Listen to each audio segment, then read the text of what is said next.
Welcome back to Real Faith Conversations, and in this show we like to talk about life, culture, and faith in the most genuine way possible. My name is Ryan Morris, and I am here with Chris Anderson, who serves as a Life Teen missionary person at a camp in retreats in northern Georgia. And today he's going to be talking about his journey in faith and how he became a missionary. So welcome to the podcast, Chris. Can you tell us a little bit about yourself? Yes, thank you so much, Ryan, for allowing me to be here today and share this mission with everyone. Thanks to St. Peter's Parish as well. My name is Chris Anderson. Sorry, now I'm from King of Prussia, Pennsylvania. So from Archdiocese of Philadelphia, not quite far out as St. Peter's territory, but fun to make the drive out here for this podcast. I'm from MDP Parish originally. I went to Archbishop Carroll High School, class of 2018. Continued on to Westchester University, where I got my BA in history, and I just finished my master's degree at the University of Dallas in Catholic Pastoral Ministry this past May, and now I'll be moving on to serve with Life Teen as a missionary starting in September. Nice.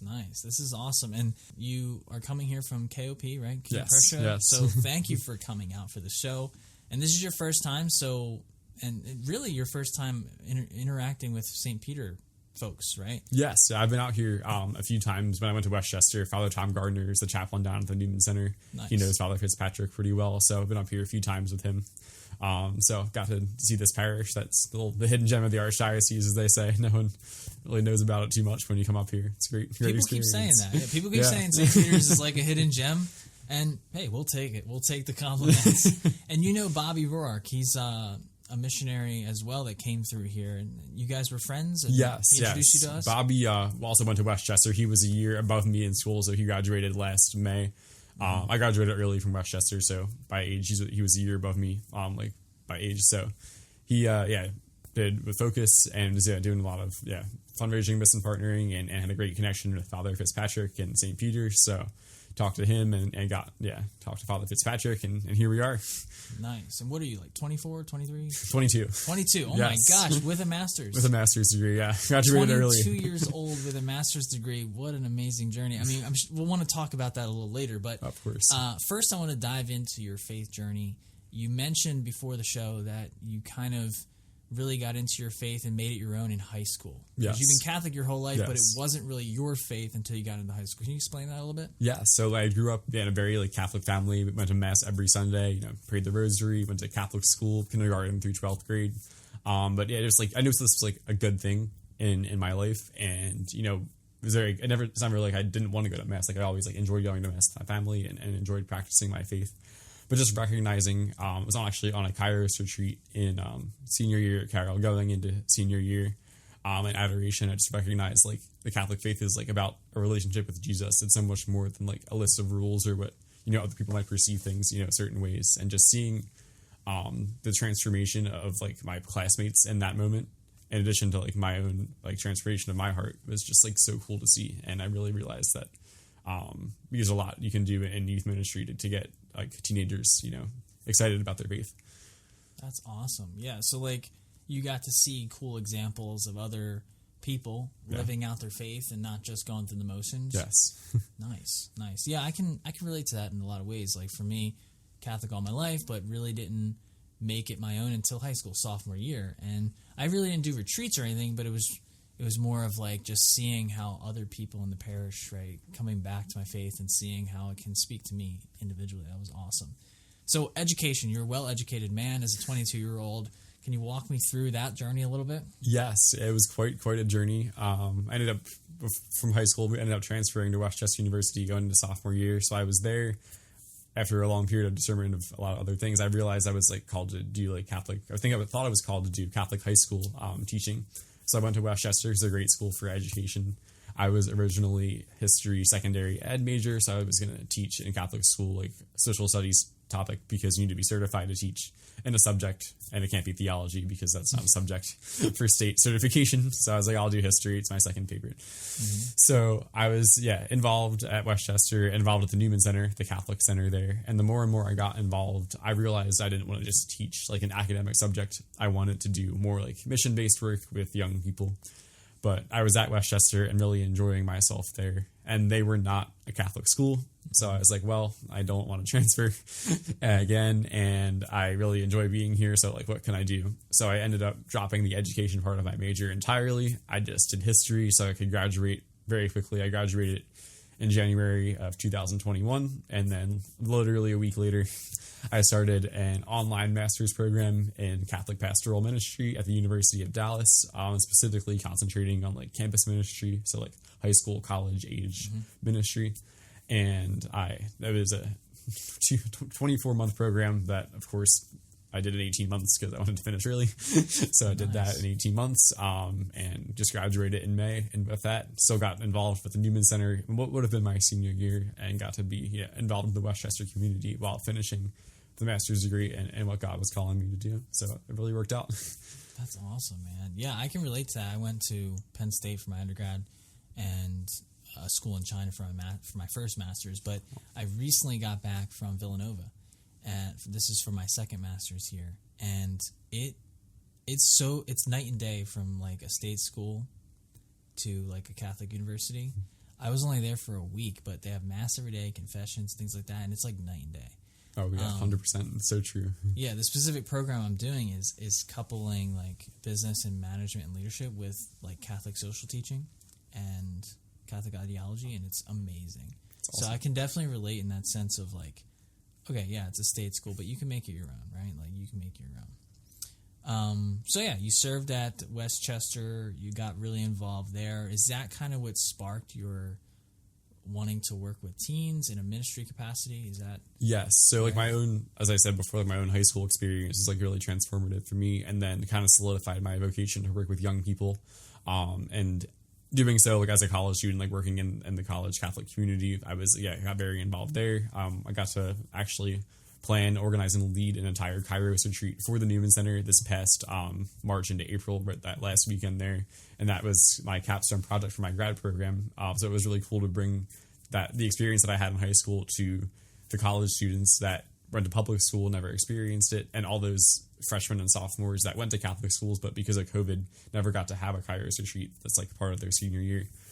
So that was a great experience for me. And then I really, felt more called to work with high school age, teenagers, or middle school to high school age teenagers instead of the college age, setting after working kind of in all areas. And that's what I'll be doing now. That's awesome. Let's move into like the life teen portion of it, because there's a lot of avenues you could have taken. Yes. But you chose to be a missionary with a life teen. Walk me through that process and how you arrived at Life Teen. Yes, that's also another really crazy story, and really shows like how much God works like in your life, and there's like connections that happen. So this, again, I didn't serve with Life Teen until last summer, so that was 2021, which would have been going into what would be my senior year of college. But the story of how I knew about Life Teen, looking back, goes back all the way to my senior year of high school again. We had a teacher that graduated from Franciscan University in 2018, the winter. She came to teach at Carroll, where I went to high school, for about like end of the year, like semester.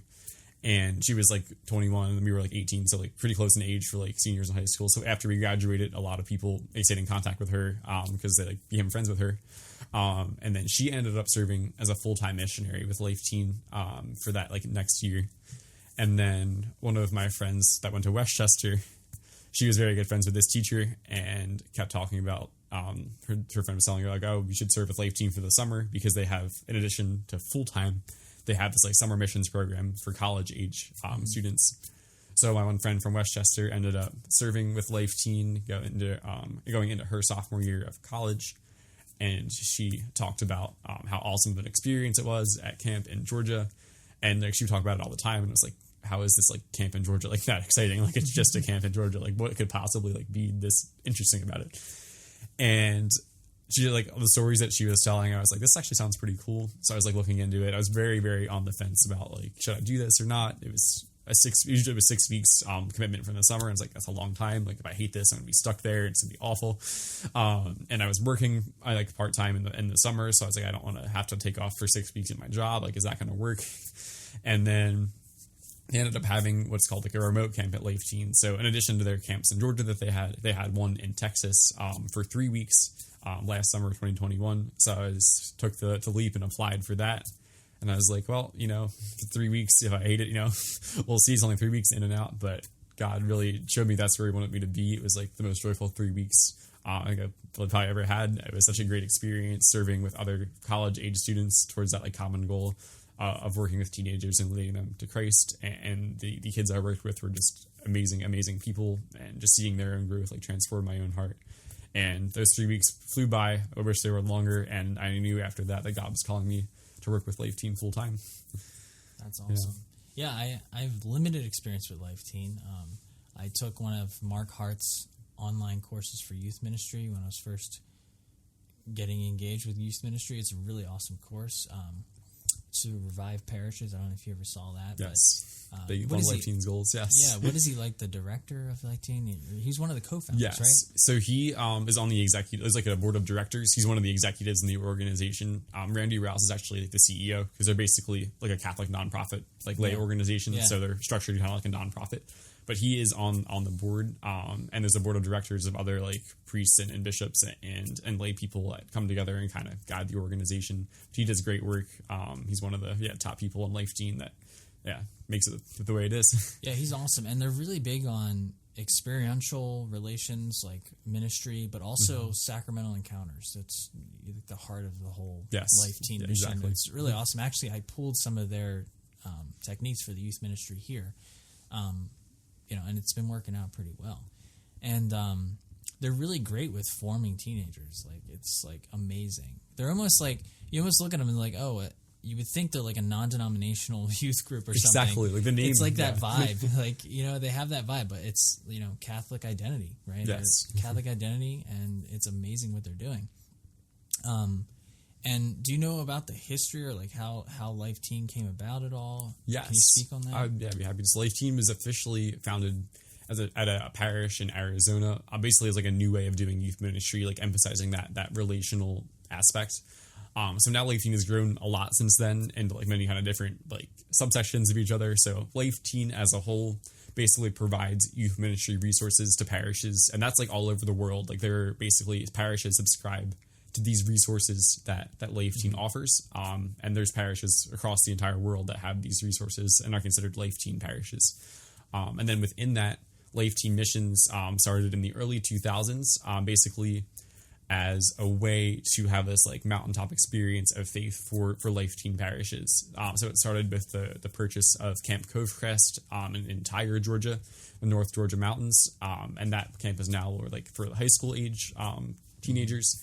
And then recently in 2014, they purchased what became Camp Hidden Lake in Dahlonega, Georgia, also in North Georgia mountains. And that's like the middle school focused camp there. Yes. So that's awesome. So they're growing and they're making a huge impact around the country. Yes. And do they do international stuff at all? Do you know?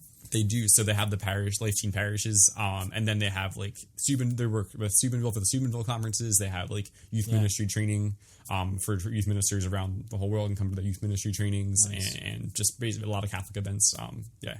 In the United States and throughout the world. Amazing program. And I feel like as it starts to grow, more people in our parish and other parishes will start to see their work play out, and it's definitely benefited here at St. Peter with our mission and ministry, but also seeing your work as well. And so the summer camps, that's what mainly you're focusing on. I actually honestly didn't know they had other programs other than youth ministry, like educational programs. I had no idea that they had missionaries like you. Yes. So it's a nice hidden secret. Yeah, basically they run these summer programs and have missionaries like yourself kind of facilitate that, right? Okay. And can you talk about what that looks like for a missionary? Because people watch our podcast, or listen to our podcast, might be interested in serving in this capacity. Can you explain what it looks like? Yes, it's a great opportunity. I encourage anyone who's thinking about working with young people, especially if you're a college age or recently college graduated, look into missions with Life Teen. So basically, as a Life Teen missionary, there's two kinds of missionaries, I guess you could say. So there's summer staff and service crew, which works in the summer months, and then there's full-time. So I served in summer staff this past summer. Basically, the way Life Teen camps are set up, they are 10 weeks of summer camp in the summer, and parishes bring their youth groups, their middle school or high school, to each respective camp. And there's probably about 300 to 400 teenagers that come per week, maybe like 15 to 20 parishes and their youth groups. As a summer missionary, basically you're assigned to that parish for a week. And you're working with this parish and these kids. So basically, the whole goal is that the parish comes together, they experience everything at camp together, and then they leave like reinvigorated and reconvicted in their faith to take what they've experienced and bring that back and continue to renew their parish and invite more teenagers into their youth ministry program at home. It's just like kind of like a capstone for all that. So as a summer missionary, you're working with these youth groups one-on-one. You're bringing them through camp programming the entire week. It's a lot of faith-based activities, a lot of fun activities. There's daily mass, adoration nights. They're very dynamic and engaging with praise and worship music, things like that. And we also have like fun activities in there, obstacle courses, messy games, whitewater rafting, zip lining, like small group challenge courses, small group discussions about faith.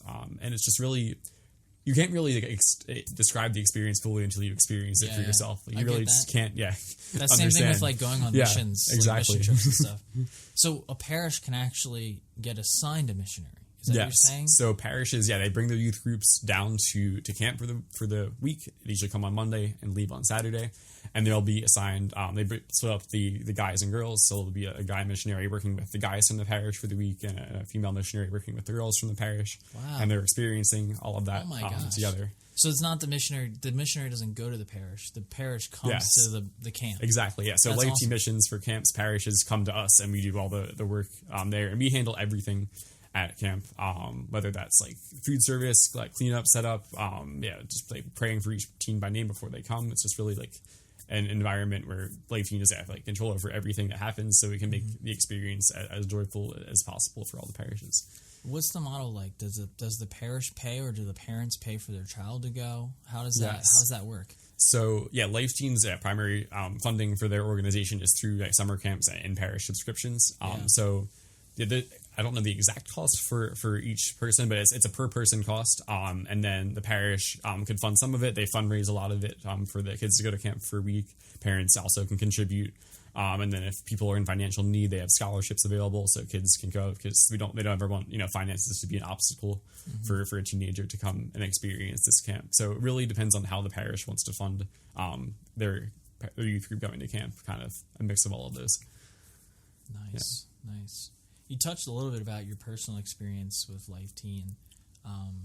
Do you want to dive into that a little bit in terms of your previous experiences? And I mean, this is your first year or your second year of doing this? So I did summer missions last summer. I'll be doing summer missions actually this summer as well. And then I'll be doing full-time missions starting in the fall for the next year. Nice. Amazing. Yes. You want to dive into some of that a little bit? I'd love to, yes. So again, I talked about how I got involved. So I was at Camp Wild Sky, it was called. It was a remote camp in Texas. By remote camp, basically, Life Teen owns the properties in Georgia. And as a way to try to expand to other parts of the country, they basically rent camp properties for a few weeks and have Life Teen camp in other parts of the country. So I worked the remote camp, as they say, in Texas for 3 weeks. So that camp was a week of our training and formation, which is another great thing about Life Teen. You have amazing formation and training before you even start working with the teenagers for the week as a summer missionary. You're basically get a whole week of formation and training on what you should be doing, so you're fully equipped for what to do when the parishes arrive. So I worked there Texas for 3 weeks. We had a week of high school Life Teen camp and a week of middle school, which was Edge camp. And just the people I worked with were just amazing kids. Unfortunately, it was still during the COVID era, and there's all the COVID protocols and testing. So my first parish got sent home a few days early due to some COVID issues. But the second week that I had was good. They got to stay for the full week and work with middle school. And these kids were amazing. They were all 7th grade going into 8th grade, or 8th grade going into 9th grade. And they were just so excited to be there. That's another thing is most kids want to be there. So it makes it even a step easier. It's not like their parents are forcing them to go. They're mostly excited to go. And these kids, just had such a great experience. They're all super athletic, which I am not. So a lot of basketball was played. And a lot of knockout was played too. There was this one kid who was like, if I make this half-court shot, will you buy me a smoothie? And I was like, yeah, sure. Like, there's no way this is going to go in. One shot goes right in. So I was like, all right, I'll get you a smoothie. Like, sure, got to be true to the word. And just seeing like their growth, like in adoration and even the faith-based aspects of camp was awesome. Like, I remember like the end of camp when they were leaving, like they asked like what was your favorite experience from camp for the week, and you would expect like a 13 or 14-year-old kid to say playing basketball or the obstacle course, but they all said like adoration, and I was like, wow, like that's so impressive. Like, and you're like 13 years old and you think that adoration was the best part of your camp experience for the week. Like, that's literally the goal of Life Teen to make kids realize that. So that was like, that really like was shocking to me, and it was amazing. Yeah, it is shocking because kids do seek that, even though it may not appear that they're listening or paying attention, or in your case, maybe they're just focused on getting that shot, yes, getting the smoothie. But like this past week, we wrapped up youth ministry as our regular sessions for the school year, and one of the questions I asked the kids was, what was your favorite part about this school year with youth ministry and all that? And most of them said, I mean, there's various things said. Food was one of them, but of course, it another always is. thing was, actually having great, authentic discussions about the truth and the word, the gospel, right? And I was like, wow, and other people were like, yeah, I agree with that.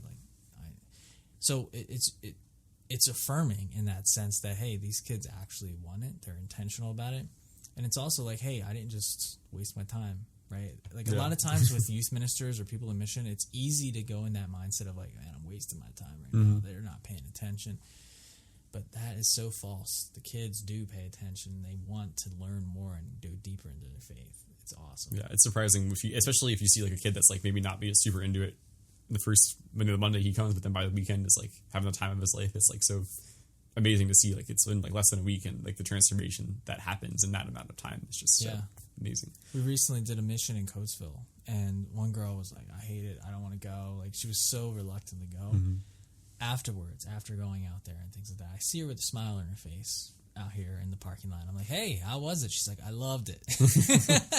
happens a lot. That's good. We love good that. to hear. Yes. So it's I don't know what it is, but it's cool to see that transformation, right? Awesome. Can you speak on any challenges missionaries face not only in Life Team but in life in general? I mean, I can think of a couple challenges, but yeah, you in particular, what do you got? Definitely some. Like it's a different even aspect going from summer to full time as well, because as a full time missionary, I'll be like during the year I'll be doing like formation work projects, things like that, and then weekend retreats with like parish youth groups, and then during full time we're in charge of like the summer staff missionaries that come at college. So like that, just like seeing that role shifting is a bit of a challenge, because you go from, in my case, like being a summer missionary working directly with like the teenagers there to like more of like a leadership role where you're doing like more behind the scenes work is kind of a tough thing when you want to work like one-on-one with the kids. But just understanding that like what you're doing is like they say like creating an environment for teens to encounter Christ is like what the like service crew and behind the scenes work is like so important. So for me, I think that might be a little bit of a challenge, just transitioning from that role of summer missionary to full-time starting in September. And then just thinking of other challenges from the summer, just like not being able to like stay in contact with the teens you worked with is tough, because like safe environment, like obviously super important, so we can't be like having like phone numbers or anything like that, but just like knowing that we can pray for these teenagers and that maybe one day our paths will cross again is awesome. But and then a challenge for full-time, which I have not yet experienced, so I can't really speak to you personally. It's just like in doing retreats basically during the academic year on the weekends, like parish youth ministers come, they bring their group, and we as full-time missionaries basically do whatever they need. So whether they just need us to help with food service and behind the scenes work, and they're running the whole retreat themselves, or if they want us to give every talk and lead every small group, and just like kind of working with youth ministers that have different like ideas or just like realities or what they just understanding what everyone wants each week and kind of changing that week to week can be a little challenging, but it's part of the mission, what we're called to do. So excited for that. I can think of another challenge, fundraising. Yes, exactly. So we've had a few missionaries come through from Focus, and they've had to fund all of their salary, and it sounds like you have to do the same, right? Yes. So I do. That's a huge challenge, because you got to focus on the mission and the ministry, but ministry runs on resources. We can't lie about that. And, if Life Teen isn't going to provide your salary, you have to support yourself somehow while you're down there. You got to eat. Yes. So you're currently fundraising right now, right? Yes. I am in the middle of fundraising. I have a goal of $29,000 for the year, and I'm about a little less than halfway there, pretty close to halfway there at this point, which is great. But definitely, I need a lot more help, and it's a lot to do, especially just kind of finding the different ways to fundraise, whether that's talking to people directly or getting people sharing this with other people. It's definitely a challenge. That's definitely something I've never done before, so it was very interesting to go in and just seeing the challenges that I was facing and just not really being experienced in this area of how to fundraise, but just seeing people's generosity so far has been very affirming, rewarding, and just kind of knowing that God, if I'm called to this mission, God will provide. That's amazing, because at the very least, out of this experience, you'll be a great fundraiser, because it is tough work. But I think Mary Kate and Bobby, both Focus missionaries, I think they fundraised all of their salaries that they needed for the year. I know a lot of it came from St. Peter, but I know other places, and people really are super generous about that. And for those who are considering funding yourself or another missionary, what do you have to say to them in terms of words of encouragement? Yes. First of all, I'll just say thank you. Your work is just such an impact that you don't even know. And just when there's people there that have that ability to give and are so generous, it's just so affirming. And so many people that have supported me are oh, thank you for what you're doing. And I'm why are you you're giving me money to do this? Why are you thanking me? But just realizing that, the mission is so important and that it definitely is needed. And everyone's serving in different ways. So you as a mission partner, as a person that's, donating to this organization or this cause, is having an impact, even if you can't be directly working with these teenagers. Say your life circumstances don't allow that as a whatever vocation you're in, you can still kind of provide for that mission and find that organization that you are called to support is super important. That's amazing. And if someone can't spend all their time actually ministering to teens, they could donate to a missionary, right? And it's kind of you're on the mission as well. So that's good. In terms of future for you, I mean, you're a well-educated young man, spending time on mission. Where do you see yourself going forwards? Do you see yourself staying with these missions at Life Teen, or do you see yourself going in other capacities? I see you going in many different ways. You can go into education if you wanted to. You can go into teaching in some capacity. Where do you see yourself going forward? That's a great question. God has a plan. That's all I can say. I knew that I was called to serve and do a year, maybe more than a year of mission. We'll see.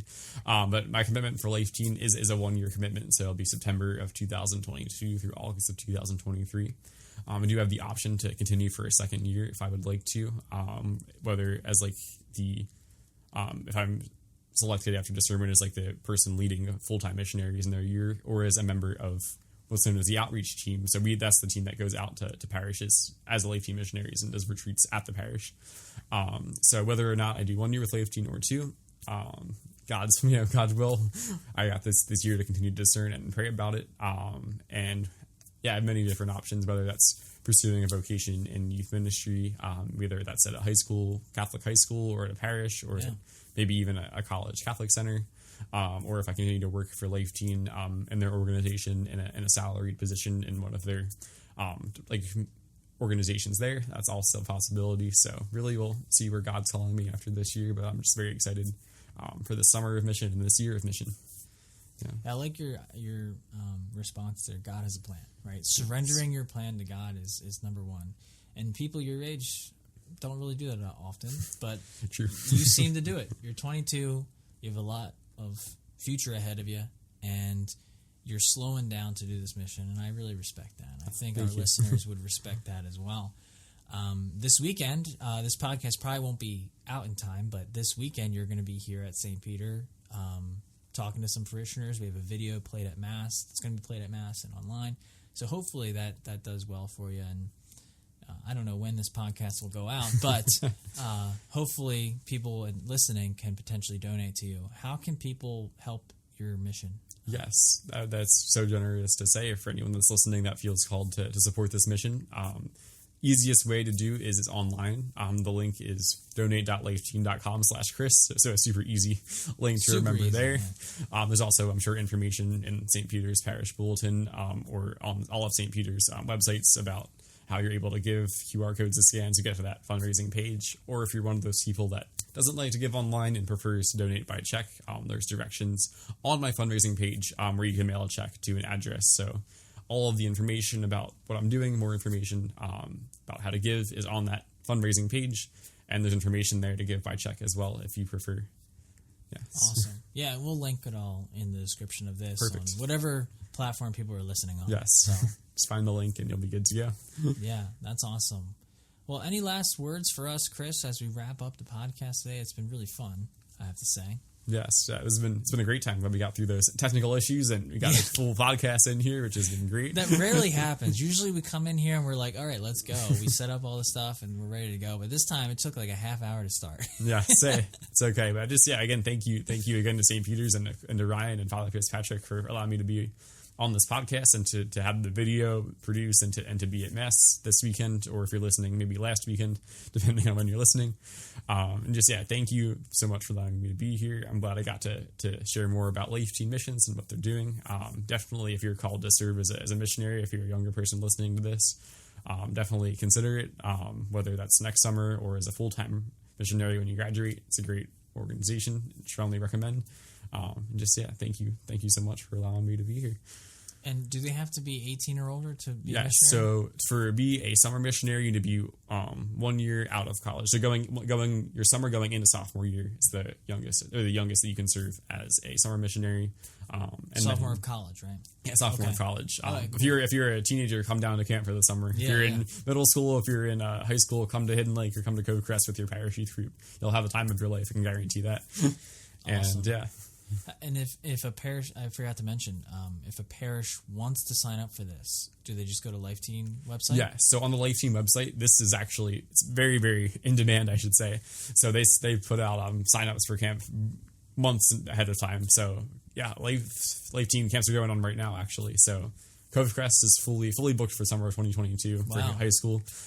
There's some spots for Hidden Lake in 2022 that are still open for, I think, the final week, which is like the first week of August. And then all the information for Life Teen Camps 2023 is already out. So they're having Cove Crest for high school, Hidden Lake for middle school, and they're actually doing another remote camp in summer of 2023 out in California in San Diego for 3 weeks, which is super cool if you're a West Coast person and have a parish youth group out there. So all that information's on the website for 2023 dates, and I think registration opens in October of 2022 for summer of 2023 registration and information there. So the website has all that information. If you go to Life Teen and just go to the campus tab of their website. Nice. We'll link that too, if I remember. All right. Well, Chris, thank you so much for coming on the show. Ryan.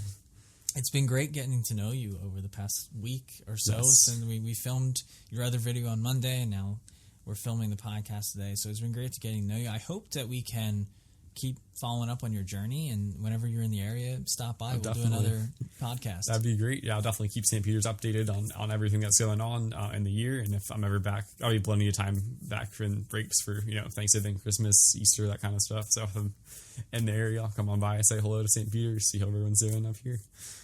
Cool. All right. Well, we'll see you next time. Thank you.